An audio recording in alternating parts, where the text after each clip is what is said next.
Does excessively taxing the top 1% solve all of our nation's money problems?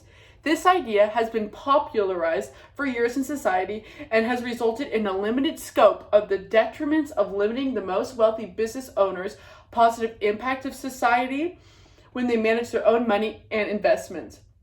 By not imposing higher taxes on the nation's wealthiest, top 1% and limiting opportunities for tax breaks, our nation's economy will grow, strengthen, develop more jobs, higher wages and bonuses, and provide more revenue to reinvest in local and national economies and organizations.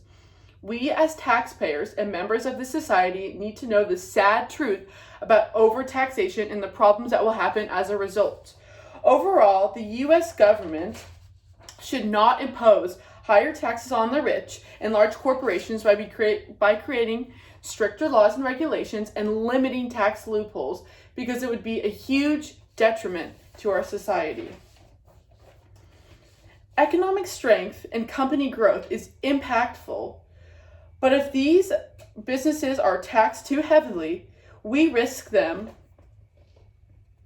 moving their businesses out of the USA, paying lower wages, and having fewer jobs available.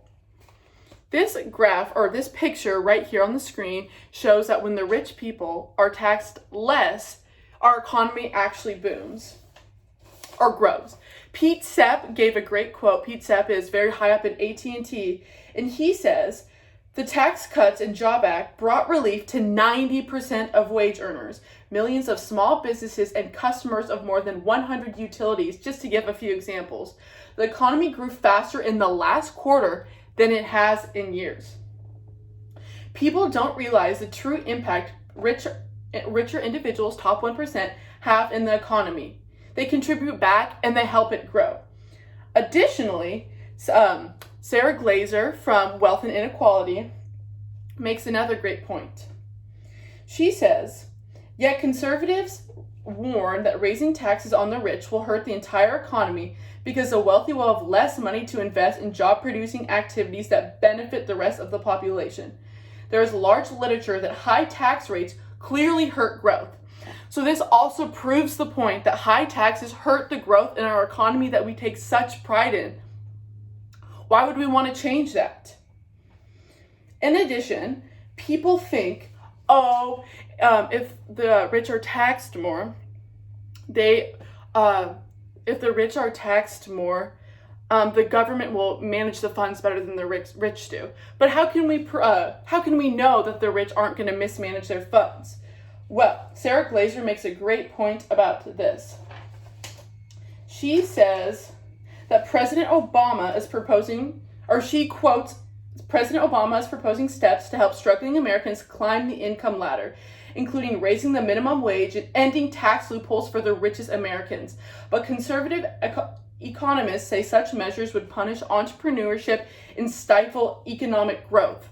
Why would we want something to stifle? We want it to grow and boom.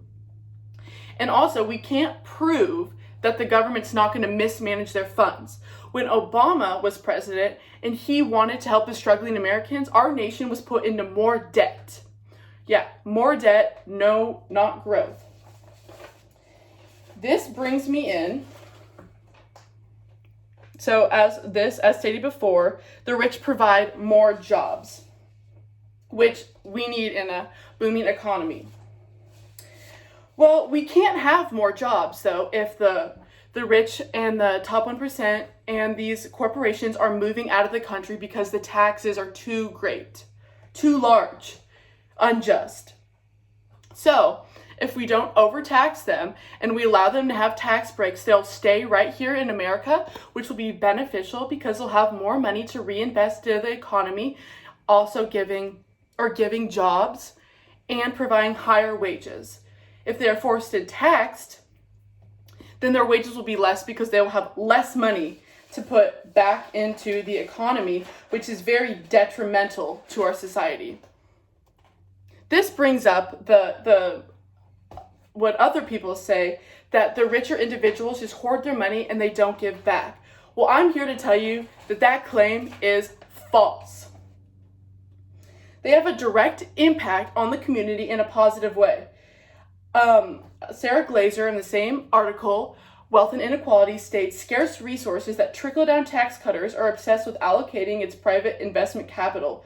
The market always allocates resources more effectively than the government. So this goes back to my statement before that we can't rely on the government to use the money the way that we think it should be used. We should invest it, or the rich should invest it, because they are the ones who give the jobs. So it's their money to give and invest in the economy, not the government. The government has a pattern of mismanaging funds, and we can't let that happen again.